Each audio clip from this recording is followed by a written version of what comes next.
തദ്ദേശ തിരഞ്ഞെടുപ്പിന് മുമ്പ് തന്നെ കേരളത്തിൽ കോൺഗ്രസിനെ നയിക്കാൻ പുതിയ അധ്യക്ഷൻ എത്തിയേക്കുമെന്ന് ഉറപ്പായിരിക്കുന്നു. കെ സുധാകരന് പകരം മറ്റൊരാളെ നിയോഗിക്കണം എന്ന ആവശ്യമാണ് തിരഞ്ഞെടുപ്പ് തന്ത്രജ്ഞൻ സുനിൽ കനുഗോലു ഹൈക്കമാൻഡിനെ അറിയിച്ചിരിക്കുന്നത്. സുധാകരന് പകരം 6 പേരുകൾ കനുഗോലു നിർദ്ദേശിച്ചതായാണ് അറിയുന്നത്. കഴിഞ്ഞ നിയമസഭാ തെരഞ്ഞെടുപ്പിലെ കനത്ത തിരിച്ചടിക്ക് പിന്നാലെയായിരുന്നു കെ സുധാകരൻ സംസ്ഥാന അധ്യക്ഷനാകുന്നത്. പ്രതിപക്ഷ സ്ഥാനത്തേക്ക് ഗ്രൂപ്പിനതീതമായി VD സതീശനും എത്തി. പാർട്ടിയിൽ ഐക്യം കൊണ്ടുവരാനും കോൺഗ്രസിനെ കൈപിടിച്ചുയർത്താനും ലക്ഷ്യം വെച്ചായിരുന്നു പുതിയ ഭാരവാഹികളെ നിയമിച്ചിരുന്നത്. എന്നാൽ ഇരുവരും തമ്മിലുള്ള അധികാര വടംവലിയാണ് പിന്നീട് കോൺഗ്രസിൽ കണ്ടത്. ഇരു നേതാക്കളും പരസ്യമായി കൊമ്പുകോർക്കുന്ന സാഹചര്യങ്ങൾ പലയാവർത്തിയുണ്ടായി. പുതുപ്പള്ളി ഉപതെരഞ്ഞെടുപ്പിലെ ചാണ്ടിയുമ്മന്റെ വിജയത്തിന് ശേഷം നടത്തിയ പത്രസമ്മേളനത്തിൽ ഇരുവരും തമ്മിൽ മൈക്കിനു വേണ്ടി കടിപിടി കൂടിയ സംഭവമെല്ലാം വലിയ പരിഹാസത്തിന് തന്നെ കാരണമായി. നേതാക്കളുടെ ഐക്യമില്ലായ്മയാണ് ഇത്തരത്തിലുള്ള പ്രവൃത്തികളെന്ന് പാർട്ടിയിൽ തന്നെ പലരും അടക്കം പറഞ്ഞു. ഈ സംഭവത്തിന് പിന്നാലെ തങ്ങൾ തമ്മിൽ പ്രശ്നങ്ങളൊന്നുമില്ലെന്ന് ഇരുവരും വിശദീകരിച്ചുവെങ്കിലും ഇത്തരം നടപടികൾ നേതാക്കന്മാരുടെ ഭാഗത്തു നിന്ന് പിന്നെയും പതിവായി. കഴിഞ്ഞ ദിവസം രാഷ്ട്രീയകാര്യ സമിതി നേരത്തെ മാറ്റിവെച്ചതും സംയുക്ത വാർത്താ സമ്മേളനം നടത്താൻ ഇരു നേതാക്കന്മാരും തയ്യാറാകാതിരുന്നതും എല്ലാം ഇരുവരും തമ്മിലുള്ള ഐക്യമില്ലായ്മ കൂടി വരുന്നതിന്റെ തെളിവായിട്ടാണ് മനസ്സിലാക്കാൻ സാധിക്കുന്നത്. തുടക്കം മുതലുള്ള കെ സുധാകരന്റെ ചില നിലപാടുകളും ഹൈക്കമാൻഡിന്റെ അനിഷ്ടത്തിന് വഴിവെച്ചിരുന്നു. സുധാകരന്റെ RSS BJP അനുകൂല പ്രതികരണങ്ങളാണ് നേതൃത്വത്തെ ചൊടിപ്പിച്ചത്.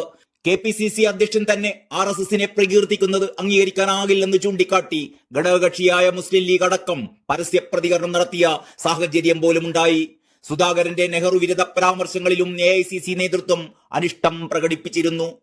തദ്ദേശ തിരഞ്ഞെടുപ്പ് പടിവാതിൽക്കലെത്തി നിൽക്കെ ഇനിയും സുധാകരൻ പാർട്ടിയെ നയിക്കുന്നത് ഉചിതമാകില്ല എന്ന നിലപാട് ദേശീയ നേതൃത്വത്തിനുണ്ട്. VD സതീശനും സുധാകരനും ഒന്നിച്ചു നിന്നില്ല എങ്കിൽ സമാനതകളില്ലാത്ത തിരിച്ചടി തന്നെ നേരിടേണ്ടി വരുമെന്ന മുന്നറിയിപ്പും ഹൈക്കമാൻഡ് നൽകുന്നുണ്ട്. അതേസമയം സുധാകരൻ മാറിയാൽ ആരാകും അധ്യക്ഷ സ്ഥാനത്ത് എത്തുക എന്നുള്ളതാണ് ഏറ്റവും പ്രധാനമായ ചോദ്യം. TN പ്രതാപൻ, ബെന്നി ബെഹനാൻ, അടൂർ പ്രകാശ്, കൊടിക്കുന്നിൽ സുരേഷ്, K മുരളീധരൻ എന്നിവരെ ചുറ്റിപ്പറ്റിയാണ് പ്രധാനമായും ചർച്ചകൾ. പുതിയ അധ്യക്ഷനെ കണ്ടെത്തുക കോൺഗ്രസിനെ സംബന്ധിച്ച് അത്ര എളുപ്പമായേക്കില്ല. പിടിച്ചതിനേക്കാൾ വലുതാണ് മാളത്തിൽ എന്ന് പറഞ്ഞതുപോലെ സുധാകരനെ മാറ്റി പകരം പുതിയൊരാൾ വന്നാൽ ഇതിലും വലിയ അടി വരുമോ എന്നുള്ളതാണ് ചിലരുടെ ഉത്കണ്ഠ.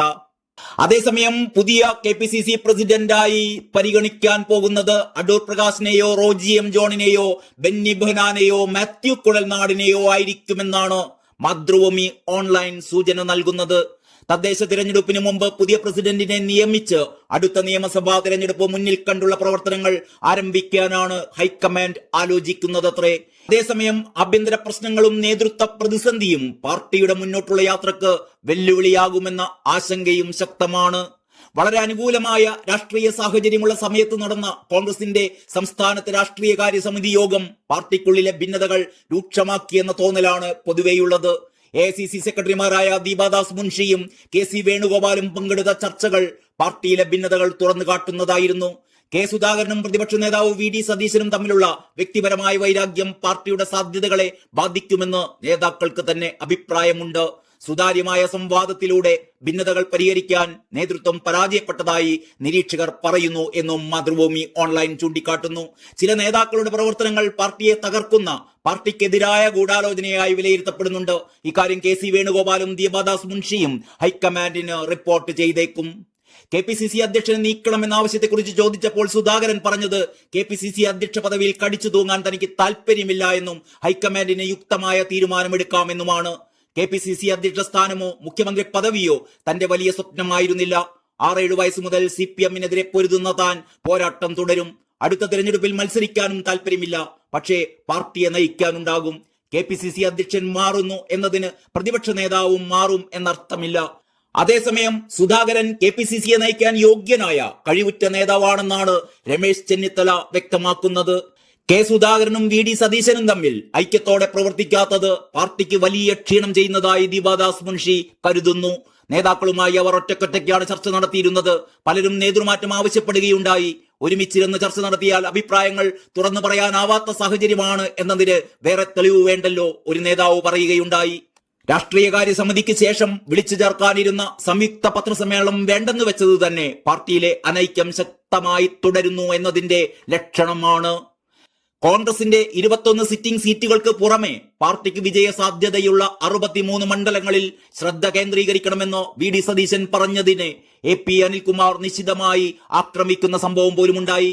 കെ.സി. പക്ഷക്കാരനായ അനിൽ എവിടെ നിന്നാണ് ഈ വിവരം, ആര് പറഞ്ഞിട്ടാണ് സർവേ നടത്തിയത്, ഏതൊക്കെയാണ് സീറ്റുകൾ, ഇത്തരം കാര്യങ്ങളിൽ തീരുമാനമെടുക്കാൻ ആരാണ് ചുമതലപ്പെടുത്തിയത് തുടങ്ങിയ ചോദ്യങ്ങൾ ഉന്നയിച്ചപ്പോൾ സതീശന് മറുപടി ഉണ്ടായിരുന്നില്ല.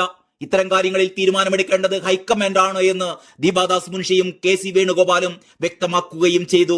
സതീശനെ പിന്തുണയ്ക്കാൻ അദ്ദേഹത്തിന്റെ അടുത്തനുയായികളായ യുവ നേതാക്കൾ പോലും രംഗത്തു വന്നില്ല എന്നതും ശ്രദ്ധേയമാണ്.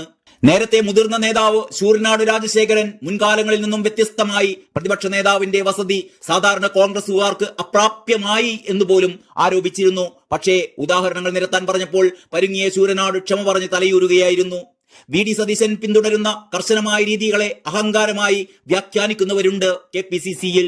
അവഗണനയിൽ വളരെ നിരാശരാണ് ചില മുതിർന്ന നേതാക്കൾ.